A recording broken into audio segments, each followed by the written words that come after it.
1876.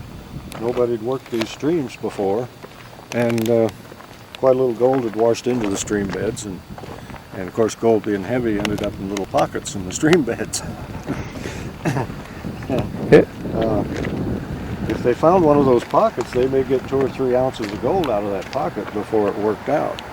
But once all the good pockets got worked out, then it got a little harder making a living just panning. But there were still those little trails of gold in the stream beds that was filling those pockets. But you had to move quite a bit of gravel to find very much gold there.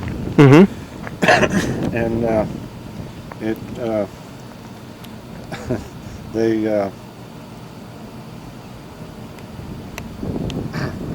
they would set up sluice boxes. It's a long trough with ridges in the bottom. And they would wash the dirt through that all day long. And then at the end of the day, they'd clean out the sluice and pan what was in the bottom of the sluice, because the gold could catch behind those ridges in the sluice boxes. That went a little faster than just panning that stuff all day long.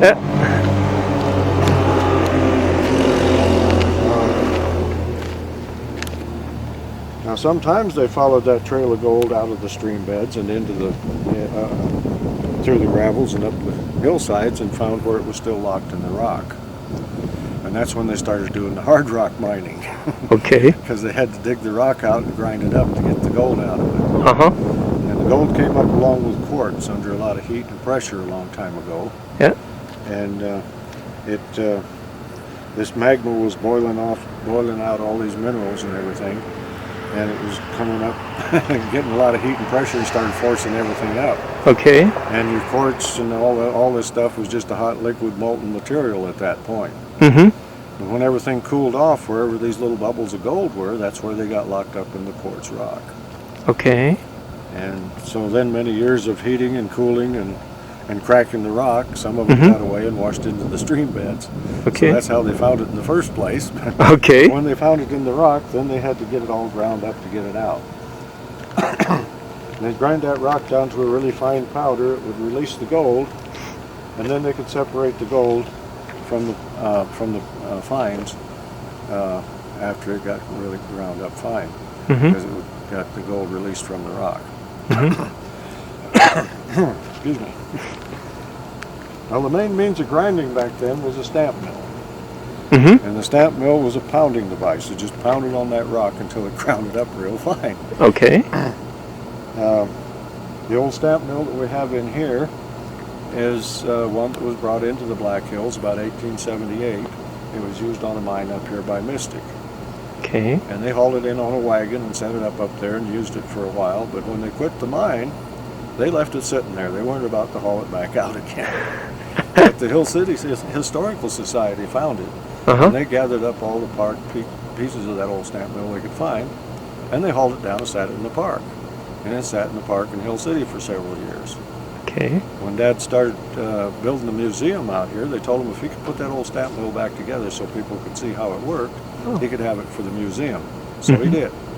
And we got an old steam engine to run it. We built a mill around it just like they would have back in the old days. Wow, a lot of work. What you hear running in here right now is the boiler that we have producing steam. Let's get our steam pressure up, and then we can run this whole steam engine and run the stamp mill for it. So we have a working museum here. Wow. It looks like our pressure's already up there, so I'm going to turn the boiler on.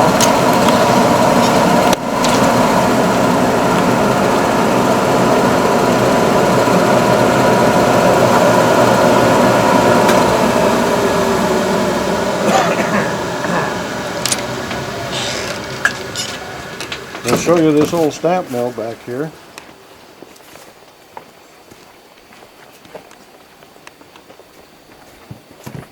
If you look through here and look back there, you'll see a big cast iron box, and behind those flat plates are screens, and you see a long shaft that goes up to a collar, and the cam lifts it up and drops it, and lifts it up and drops it. Well, it took about 12 hours for a single stamp mill to grind up 1 ton of rock. Wow. So if they wanted to get much ore ground up in their mills, they didn't have just a single stamp like this. They had banks of stamp mills where they had maybe 10 or 20 or 40 stamps in their mill. They had a long shaft with a whole bunch of cams lifting and dropping a whole bunch of stamps. Yeah. The Homestake mine up at Lead back in 1900 had 5 mills up there with 200 stamps in each mill. They had about 1,000 stamp mills running up there in the Lead and Deadwood area. And here's a picture of a section of one of their mills here. These are the stamps all the way down the line here. Now, when it came out of the stamp mill, it washed over a copper plate that was coated with mercury. And the gold would catch in the mercury as it washed over. Mercury stuck to the copper plate. It also sticks to silver and gold, but it doesn't stick to anything else. It amalgamates or chemically bonds to those minerals. So the fines would wash over that. Any gold that had broken away from the fines caught in that mercury, the mercury swallowed it up and held onto it, and the rock fines washed out into the tailings. Now, mercury will pick up about 10 times its weight in gold before it gets hard. So they'd watch those plates, and when they started to get hard, they knew they had quite a little bit of gold caught in it. So they'd stop, and they'd scrape that mercury and gold off that copper plate, and they'd take that to a retort where they could boil off the mercury. A retort's kind of like a still. It's an iron jar, got a pipe coming out the top with a cooler on the end of the pipe. You heat that up to 800 degrees, the mercury would boil. But the gold didn't even melt until it got to 1800 degrees. So you could boil off all that mercury. The mercury fumes would come up through that pipe and cool back to a liquid mercury, dropped into a pail of water, and you had your mercury back. Okay. And what you had left after all that mercury boiled out of your gold was kind of a spongy looking piece of gold. It had air holes in it where the mercury boiled out of it.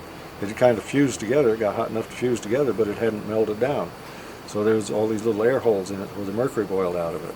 And they called them golden sponges. Okay. And they get enough of those golden sponges collected, then they'd throw that into a crucible and heat it up to 1800 degrees, melt their gold, pour it off into gold bricks. And they got their gold bricks. Now, we didn't want to use mercury to catch what little bit of gold we could get out of this rock that we're grinding up, so we put a little ball mill in front of the stamp mill. Now the ball mill's a rotating tank that's got steel balls rolling around in it, and it was another way of grinding rock. These balls about this size rolling around in that tank, and they was grinding the rock, and the rock was grinding the balls, and they kept getting smaller and smaller. Okay. But that gold is heavy. When it gets in that ball mill, it'll stay in the bottom of that ball mill. The lighter stuff will wash out, but the heavy gold will stay in there. So at the end of the season, we'll open up that ball mill and clean the sand out of the bottom of the ball mill. We'll get a little bit of gold out of it, but not very much. Because what we're putting through here is rock that we've taken off old mine dumps. And it was too low grade for them to run in the first place. So it's not going to have very much gold in it. It's taking 12 hours to grind a ton of rock. We might get a ton ground up in the whole season. We don't have much gold in there. Now this old steam engine here that runs this mill was at a mill building up by Tinton at the Dakota Tin and Gold Company. And it was sitting in their mill building for a long time, hadn't run, and it was seized up. You couldn't even turn it. It took about 3 months to get the thing loosened up so it'd run again. Wow. But he got her going, and we're going to start it up so you can see all this stuff run. Wow. Most of these mills had a blacksmith shop someplace in the mill building, so they ran a line shaft off of that part of the building. Now, if you got a steam engine, you have to have a whistle, right? Yeah. Absolutely. And they ran his tools off that line shaft. You got a couple of drills here and a grinder and an old homemade trip hammer back here that the blacksmith used. Now what's coming out of that ball mill, we're running through a pipe down here, and it's going to go over this old mercury plate without any mercury on it. It's just the copper plate in the bottom, but we're washing the fines over that so you can see how it worked anyway.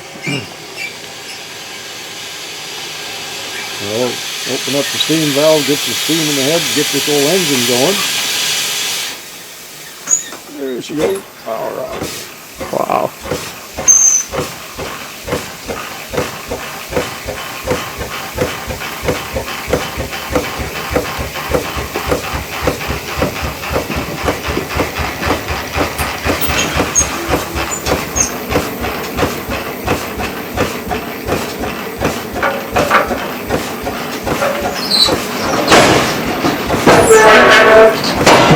engine ran, everything in the mill ran, blacksmith shop and all. Wow.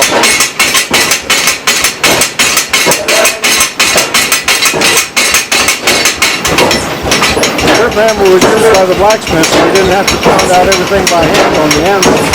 He'd use iron hot as forge, and then he'd use that to pound it out without pound it out by hand.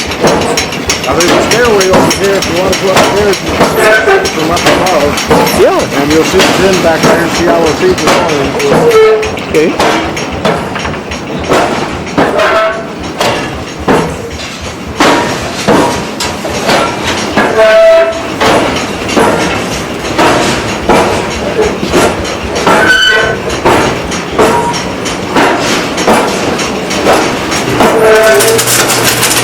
They crushed that rock when it came out of the mine. They crushed it down to each side with a jaw crusher. We have a little jaw crusher down here at the end of this wall. They crushed up the top part up here.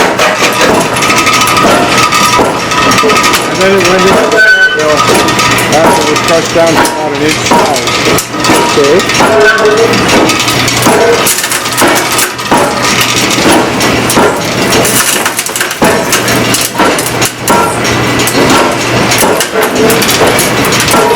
Playing up here, all this stuff back together and making it work again. Say, my dad had a lot of fun playing up here. Yeah. All this stuff together and making it work again. Wow. This is really amazing.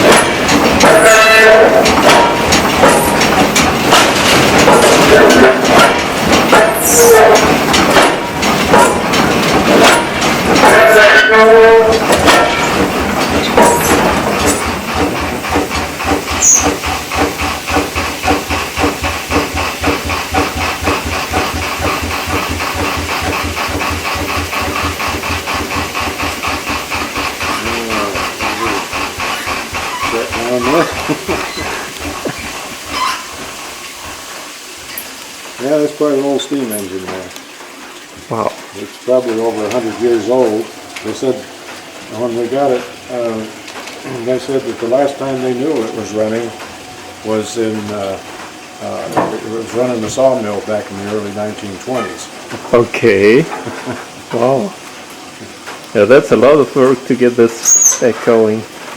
Wow. Well, we got a few other things to show you downstairs here.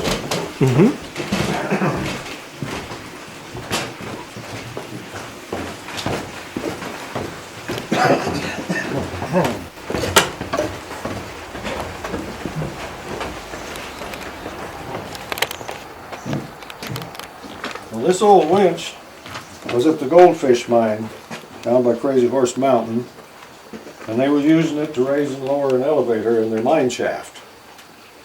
And they used this old Buick car back here for the power plant to run it.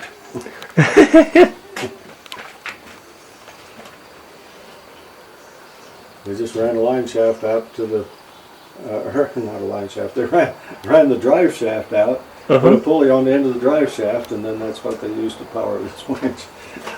Wow. That's cool. This is a picture of it when it was at the mine site down there. Here's the car, the winch sitting back here, and the A-frame over the hole where they had their elevator. Now, placer is where the gold's loose in the gravel. Nature took care of getting it away from the rock and washing it into the stream beds and into the gravels. We don't know who built this thing. It was in the dump over at Custer when we found it. But the way it works, you shovel the dirt in onto this little shuttle up here, and it kicks it a little bit at a time into this little tank here where the water goes in. There's a rotating scoop in there. It comes around, scoops up that dirt and water, and goes through a pipe into the drum. Now there's several big rocks like you see laying under there inside of that drum, and as it turns, it was grinding up any clay that might be in that dirt.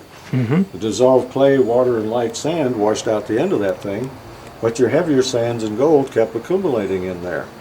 The more you shoveled in, the more concentrated it got, until finally a little gold started coming out the end. And down at the end, he had a little rocking sluice, rocks back and forth to settle the gold down. And in the bottom was a gunny sack, or an old burlap bag. The gold would settle down in that burlap and behind the riffles and stay there, and the light stuff would wash out. Okay. Now he'd shovel into that thing for quite a while, and then he'd stop and clean out the sluice and pan it to see if there was any gold in it yet. When he started finding gold in that sluice, then it was time to open up those plates on that drum and clean the sand out of the drum and pan that, because by then it was pretty well concentrated in there and made him some pretty good panning. This thing had a gasoline engine on it, had a water pump so he could pump water out of the stream nearby. It was built on skids so he could pull it around fairly easy. So he'd pull that thing up to a gravel bank and he'd run the hose down to the stream and start it up and start shoveling. We put an electric motor on it here and pipe the water in so you could see it run.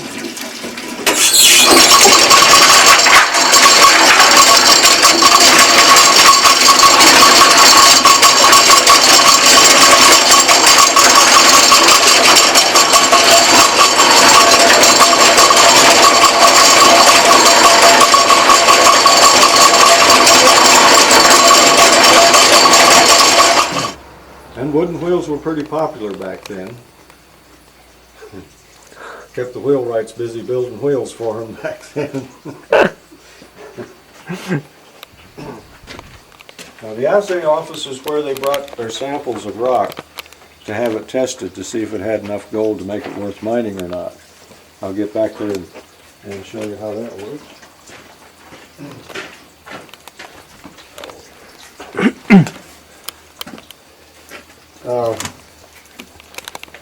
He had a miniature jaw crusher so he could crush his samples down to a small size, and he had a pulverizer that ground it on down to a fine powder.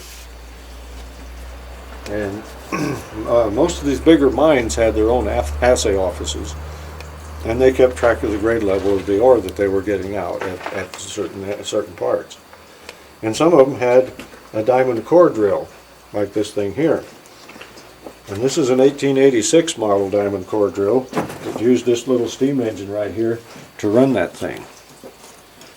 Now the diamond core drill had a core sleeve about 10 feet long. It had diamonds on the edge that drilled through the rock and left a core in the center of the sleeve, about that size. And they'd drill that in about 10 feet, and then they'd take that sleeve out, take the core out of the sleeve, and lay it in a core box like this one down here.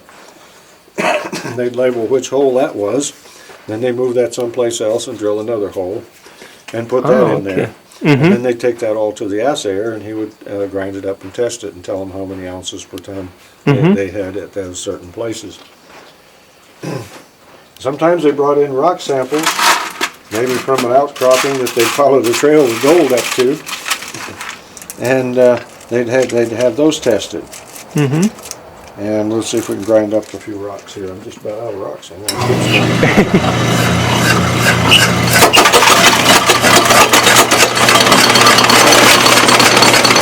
ground it down to that size.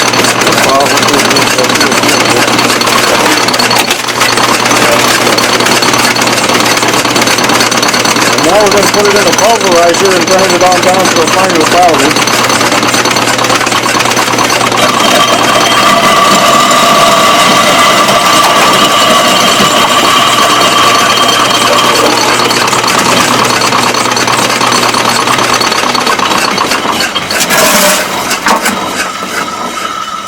That made it pretty fine. Absolutely, wow. So they'd weigh out a certain amount of that, and they'd put it in a cone-shaped cast iron crucible, and then they put it in their assay oven and heat that up to about 2,000 degrees Fahrenheit, which melted just about everything in there. Set that in the assay oven and let that heat up. And everything melted, so then the gold was heavy. It settled to the bottom. They took that out of there and let it cool off. And then they'd take that cone out of there and they'd knock that little tiny bead of gold off the end of that cone and weigh it, compare it to the weight of the sample, and they can tell them how many ounces per ton that sample produced then. Okay. And usually they brought in several samples in the same area, and then they would average what they got out of those samples, because one part might have quite a little gold in it and right next to it might not have any. Okay. And so forth. So, and they'd get an average of all of them, and then they have a pretty good idea of what they could get out of it then. Okay. We were down in the mine. And back here on the face of the tunnel, we drilled a whole pattern of holes. Those holes usually were drilled about 10 feet deep. They used a drill like this one to do the drilling, and it ran on compressed air, and it also had a water hose on it that ran the water down through the drill stem and kept the bit cool. It also kept the dust down. And you could crank that in as it drilled, and it would go in about 2 feet. Back it off, put a 2 foot longer steel in, go another 2 feet, and so forth until you had your 10-foot hole drilled. Then you move that, drill another hole, got all those holes drilled, you load that up with dynamite and blast it out of there. But when they blasted it out, they didn't all go off at once, because had they gone off at once, it would have broken up their side walls and their ceiling to the point it probably would have collapsed on them. So they went off in a sequence. The first holes to go off was the center holes. And that pretty much blasted that out into the tunnel, so that left room then for the outside holes to come in. Now the middle was broken out, so then the top could come down and the bottom went up in a series of about 4 blasts. And they did that with different lengths of fuses. The shortest fuses went in the center holes, a little bit longer in the outside, a little longer in the top, and the longest ones in the bottom. And they had those fuses timed so they could get all the fuses lit, and then they had about 5 minutes to get out of the mine before everything started going off. But later on they started using electric caps to set off that dynamite. And the electric caps could be ignited with a detonator like this one here. You push that thing down, it turns a magneto in there that would produce the voltage that would ignite the caps. And those electric caps had delays in the cap. After it was ignited, it would delay for a little bit and then go off. And it was marked on the cap how long the delay was. It might be a 2-second delay, 4, 6, 8, 10, 14, 20, whatever. They did the proper delay caps in the proper holes, and they had the same sequence as they did with the different lengths of fuses. So we got a little demonstration for you here. We set up a little audio tape here that says fire in the hole 3 times, and it says fire. When it says fire, we get somebody to push the detonator, and we got some lights behind the holes to show the sequence as it goes off. Now, we wouldn't be standing this close if we was going to set off with a gun. Yeah, absolutely. It'd blow you right down the tunnel. Right. Okay, fire in the hole 3 times, and then fire, and then we'll push the detonator, and we'll see the lights behind the holes. Fire in the hole! Fire in the hole! Fire in the hole! Fire!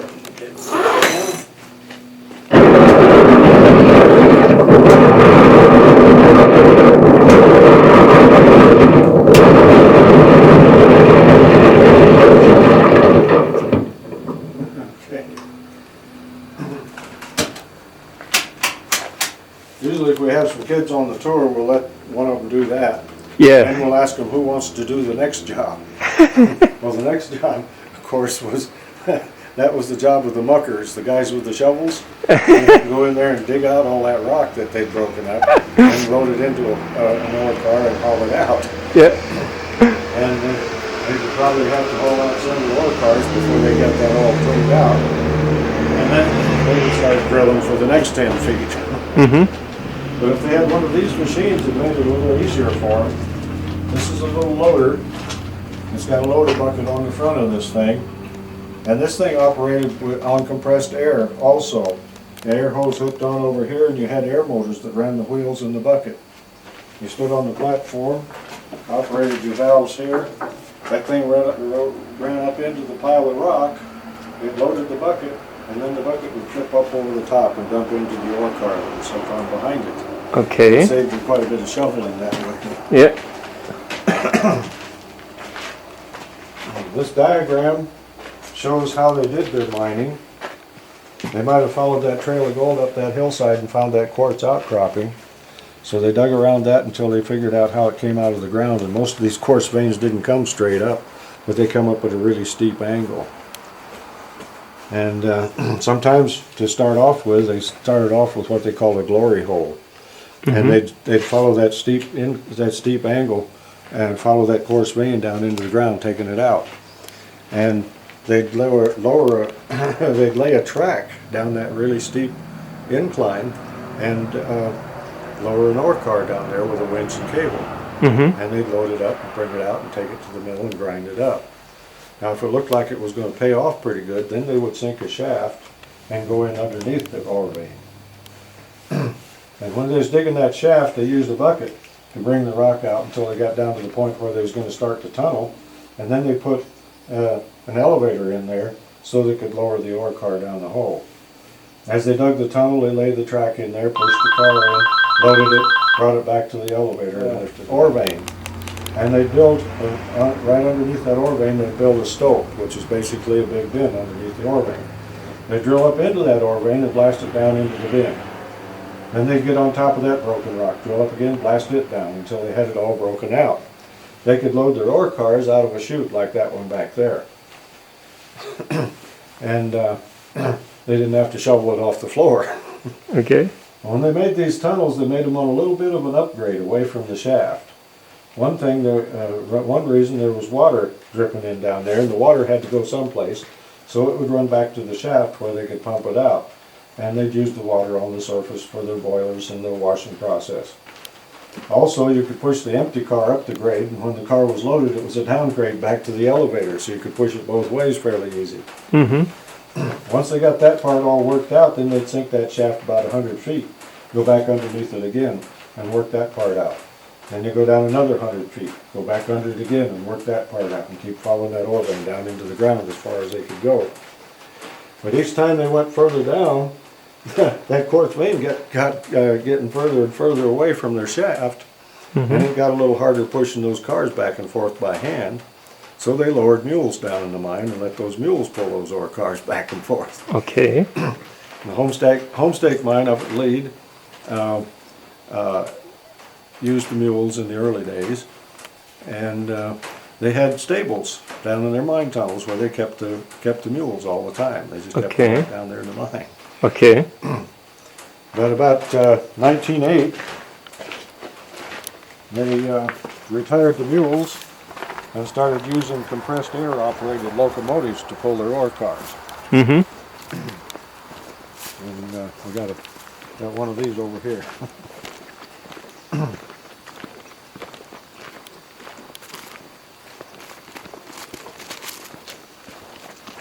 That's what that big yellow engine is up here. And they filled those air tanks on there with about 750 to 1,000 pounds of air pressure. And Mm-hmm. it would run maybe 3 or 4 hours before they had to stop at an air station and fill them back up again. Okay. But they ran just like a steam engine, only using compressed air rather than steam. They used those engines from 1908 up into the 1980s before they retired them and put in electric engines to pull their ore cars. Okay.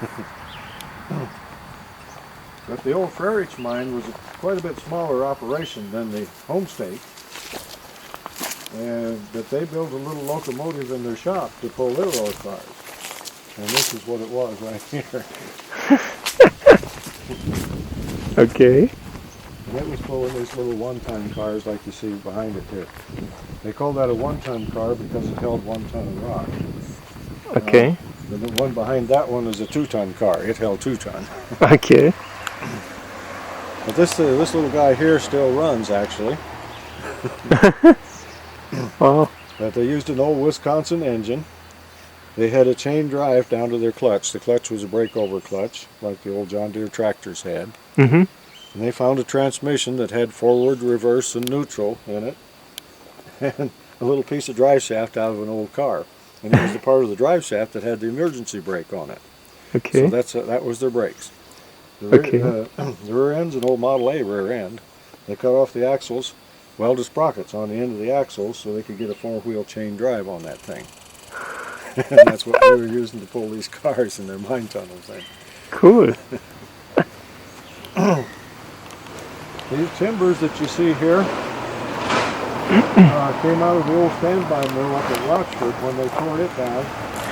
We got some of these timbers just to show the handwork that went into building those buildings. And see how they fit together with the mortise and tenon joints here. And these notches here was for support beams. This was all cut with hand saws and hand chisels and hand drills back then. And this is a picture of that old mill when it was there. Now they took it down in 1988. It was built in 1888, so it was 100 years old when they took it down. It was getting to the point where it was going to fall in on somebody if they didn't take it down. But that old mill had 60 stamps in that mill. Okay. And it was when it was working. Okay. And up here we set up a little ore car with a hand winch, so you could see how they'd pull a car up an incline, like the glory hole I was telling you about, where they was following that quartz vein down in the ground. We didn't want to make that too dangerous, so we didn't make it too steep here. We put a half a ton in this car.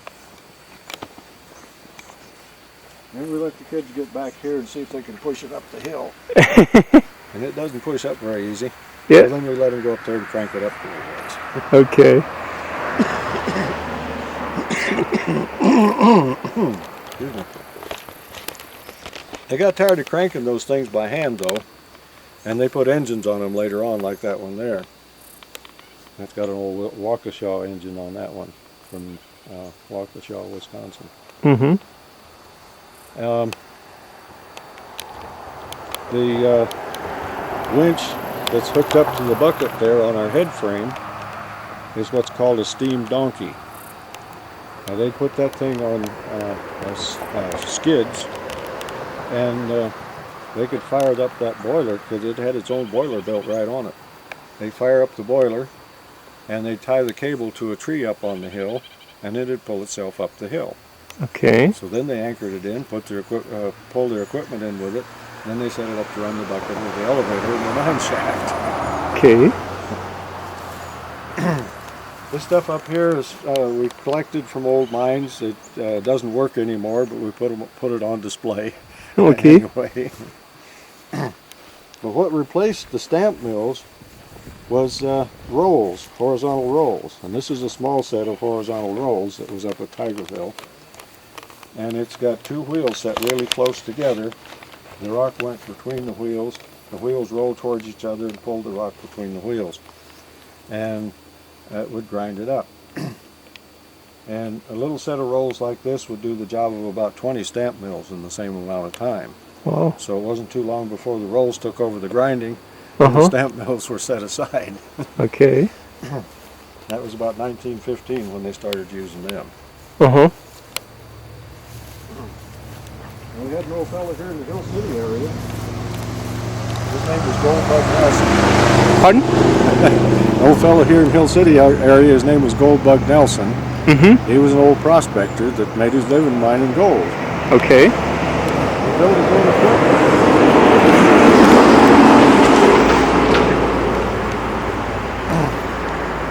He built his own sluice boxes. And he had patented one of his sluice boxes. He had this old sign on one of his sluice boxes. He was proud of it. Some pictures of him and his wife there in front of their cabin.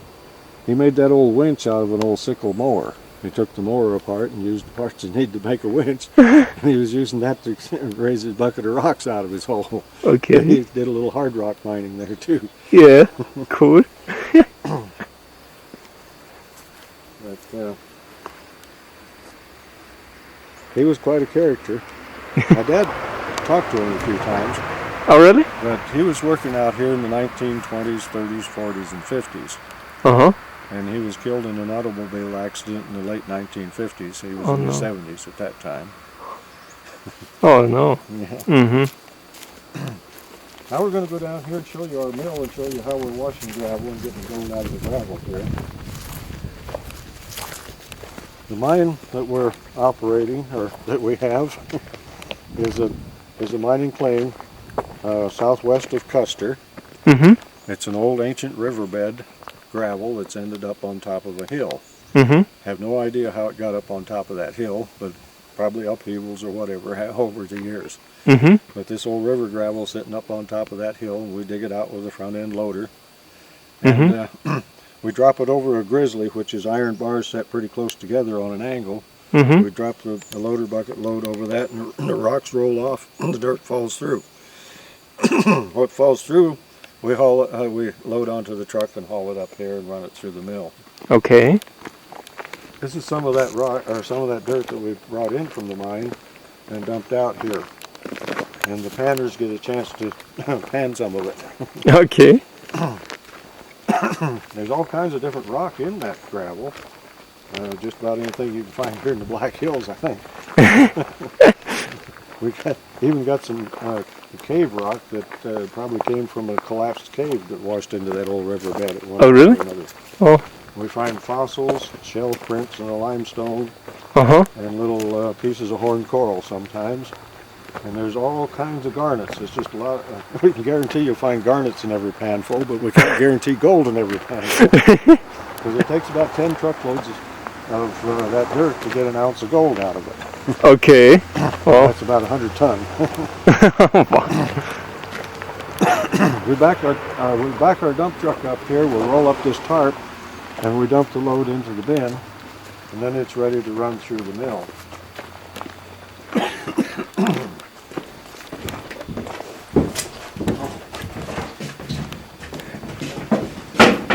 My mom and dad built this mill as a retirement project. Okay. And operated it by themselves for about 4 years. Then it got a little more than they wanted to do by themselves, and we started coming back to help them out for the summers.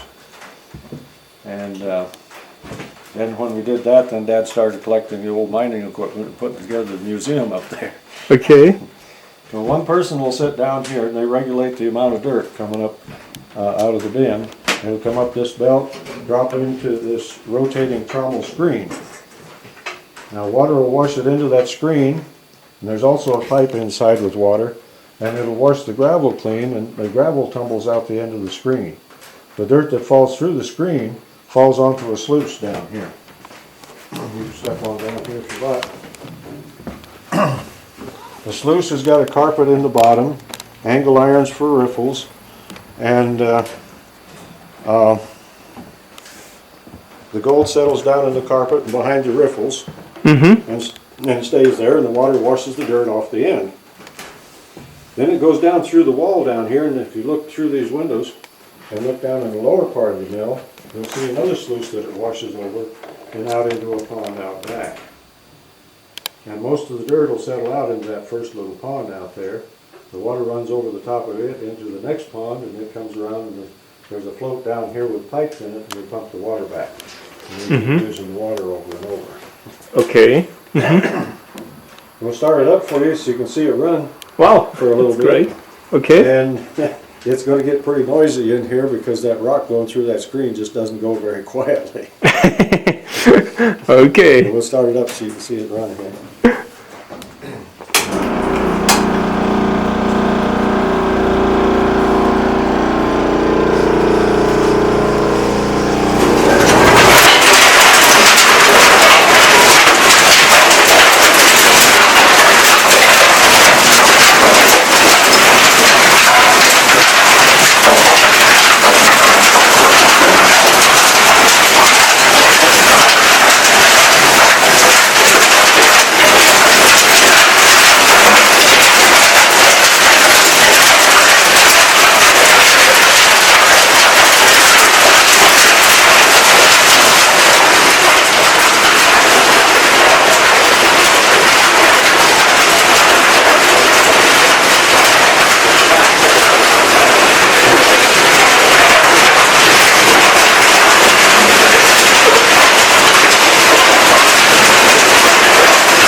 Anyway, now, after we run about 4 truckloads, or about 400 or 40 ton, over this sluice.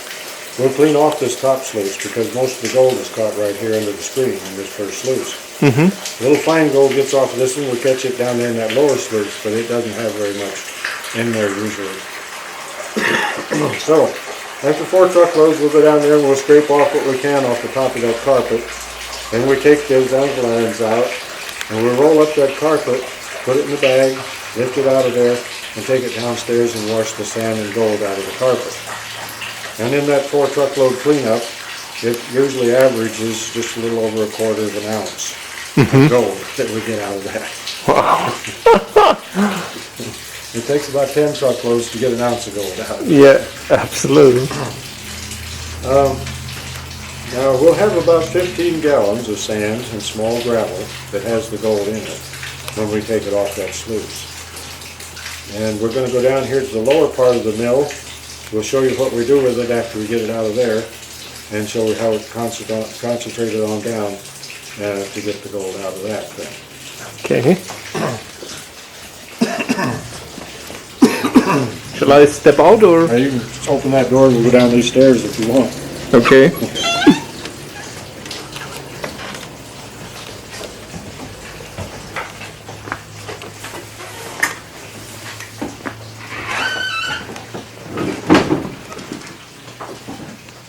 Now this sluice down here is just more or less a backup. In case something gets off up there, we'll catch it down here. We've had the tailings tested to see how much was getting out of the mill, and the assay came back on the tailings 0.006 ounces per ton. Okay. That's 6/1000ths of an ounce per ton in the tailings. So we're getting most of it anyway. Okay, we'll bring that carpet down here and we'll put it up on one side of this thing. We'll fill this tank up about half full of water. And one person on one side and one on the other side will roll this thing out upside down and slosh it up and down in the water and pull it through. Slosh it up and down and pull it through and roll it up on the other side. And all the sand and gold drops out of that carpet. It's just a regular AstroTurf carpet. Then we take these grates out and we wash all that out into a pail down here. Now the stuff that we scraped off the top of that carpet and what we get out of the carpet, we put that all over this classifying screen and screen out some of the coarser stuff out of that. This thing takes it out, as you wash it through, it goes down into the pail of water.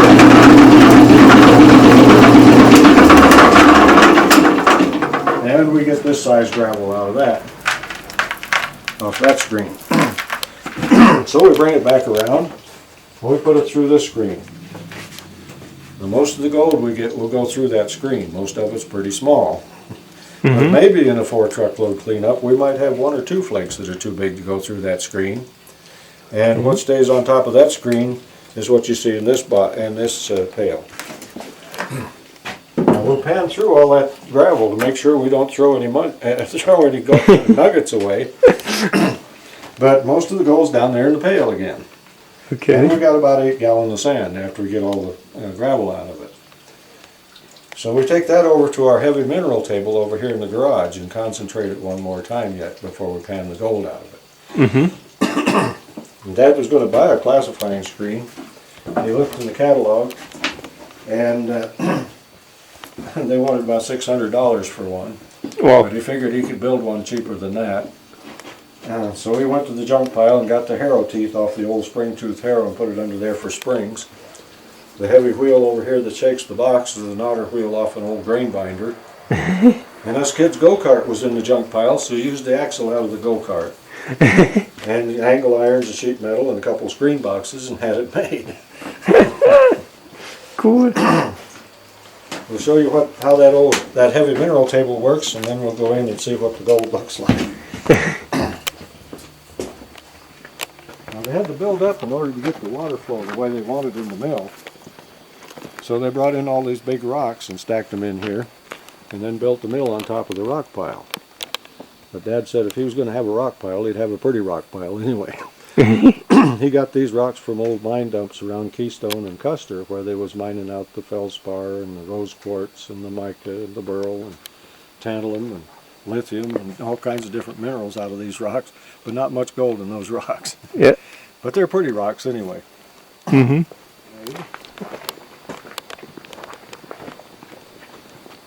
And this will separate out quite a little bit more sand before we have to pan the gold out of it.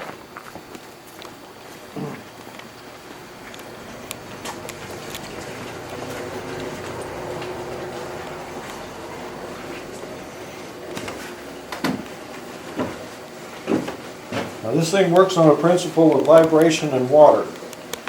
Water goes into a tank up here, and then it's gravity fed out of that tank through this pipe. There's holes in the pipe along here that wash across the table. The table vibrates, moving the sand down to the end. And we feed it on up here a little bit at a time, use a little water, wash it on here, and it goes down here in the corner and then spreads out across the table as it works its way down. The vibration of the table about this speed.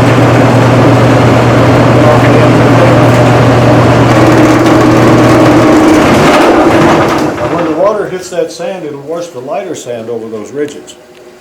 But your heavy black sand, gold, and garnets get up against those ridges and they don't like to wash over very bad. So they work their way off into that first pail down there.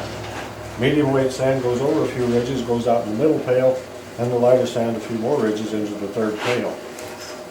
When we get done, that first pail will be about 1/4 full. Second pail will be about half full, and the third pail we dump several times. Anything in that third pail we can take out to the sand pile and dump it out because there's no gold in it. But there will be some fine gold in the second pail, but most of the gold's up there in that first pail. Okay. So we take those first 2 pails of sand, we'll dry that sand, and put it over a fine screen. And some of that gold in there is so fine that you can't even see it without a microscope, and if you can't see it, you can't pan it. So what stays on top of that fine screen is coarse enough we can pan out by hand. And we'll go ahead and pan that. We'll have about 4 pans out of that 4 truckload cleanup that we'll have to pan out. The really fine stuff that went through the screen, we'll let that accumulate until we have enough to take it to a chemical process, and we'll get the gold out of that too. We'll let them take it out with the chemicals. Okay. And about 20% of our recovery is in that fine stuff, so it's worth it. Worth getting it out. Excuse me. Sure. Now over here we got a picture. We dumped some of that first pail into a pan, and then washed the black sand and the garnets away. And you see what it looks like when it was concentrated. But you go up here to that pile of mine dirt and pan a pan full of it, you'd be lucky to get even a flake of gold out of it. Yeah. Just one panful. Yeah. So it's worthwhile to get that stuff concentrated down. Yeah. Well, we'll go inside now and we'll show you what the end product looks like here.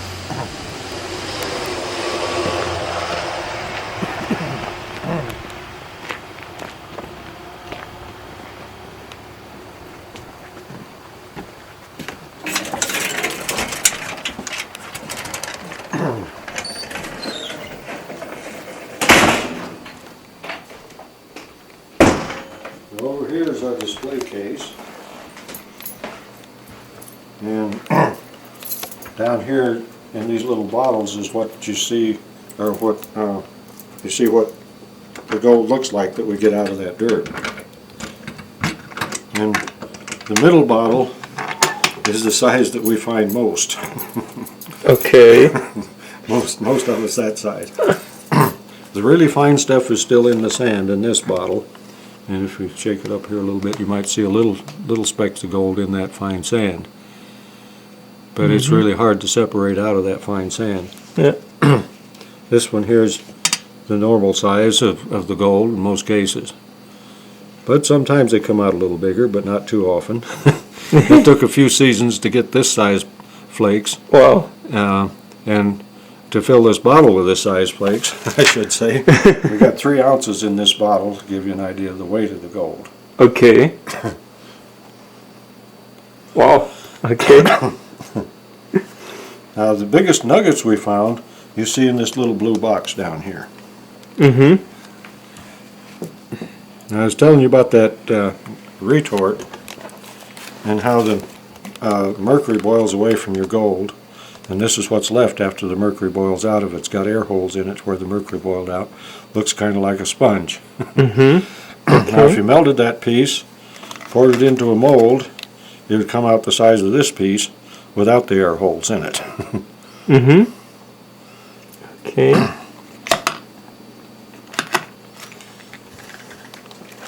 If you got lucky down there in that hard rock mine and you broke a rock just in the right place, you might actually see some gold in the rock once in a while. But if it didn't break in the right place, you never saw the gold at all. Oh. This specimen here came from the Goldfish mine near Crazy Horse Mountain. Mm-hmm. We got a couple other specimens here that we bought from mines in Colorado, and this one came from the Holy Terror mine over at Keystone. And that was a pretty rich mine. That's got some pretty nice gold shown in that one. Mm-hmm. But it wasn't all like that. It was just these rare specimens Okay. that show that like that. The bigger rock in here is from the Homestake mine up at Lead. They sent this down to put in our display case. And this was the rock that they were mining at the 7,000 foot level in their mine. These rocks down here came out of their open cut when they were doing working their open cut up there. Mm-hmm. And they sent along the letter to explain what it was all about. The silvery stuff in this rock was carrying gold. It's called arsenopyrite. It's one of the gold sulfide ores here in the Black Hills. And it had arsenic and silver and gold and sulfides all mixed together. Okay. Now when they tried to get that out with mercury, Mm-hmm. the mercury wouldn't hold on to it. It just washed out into the tailings, the sulfide ores, because they didn't recognize it was gold. Okay. And wouldn't hold on to it. So they had to use, well, they called that refractory ore, Mm-hmm. and they could take it to a smelter and roast it until it broke down the compounds and released the gold for them. Mm-hmm. But that was pretty expensive, roasting all that rock just to get the gold out of it. But later on they started using a cyanide process, where they used a weak solution of cyanide in water. And they'd put the fines in a big wooden vat, and put a weak solution of cyanide and water in with it, and they'd stir that with some kind of a rake system, and keep it moving, and it would dissolve the gold. The gold dissolved into the solution, and then that was pumped out and pumped through a charcoal filter. Okay. Now when it went through the charcoal, the gold precipitated into the charcoal. Mm-hmm. So now they took it out of the charcoal with electrolysis and electroplated steel wool. Mm-hmm. They burned the steel wool out and they got their gold finally. And basically that's the way the bigger mines and mills are doing nowadays. They're still using that same process. And the Homestake mine up at Lead put in their first cyanide plant, I think about 1915. Mm-hmm. Oh. Well, I don't know. You got any questions or? It was pretty much overwhelming to see all this stuff and how it works, and it's very interesting. So I never had such an informative tour before. So Okay. I really enjoyed it. All right. Now, So over there in that magnifying glass, I don't know if you've seen that in there, but those are some special shaped pieces of gold that my mom had found over the years. mm-hmm. She had panned out most of the stuff we put through the mill and sorted it to different sizes. And when she found an interesting shaped one, she saved it out. Okay. And that's what she came up with.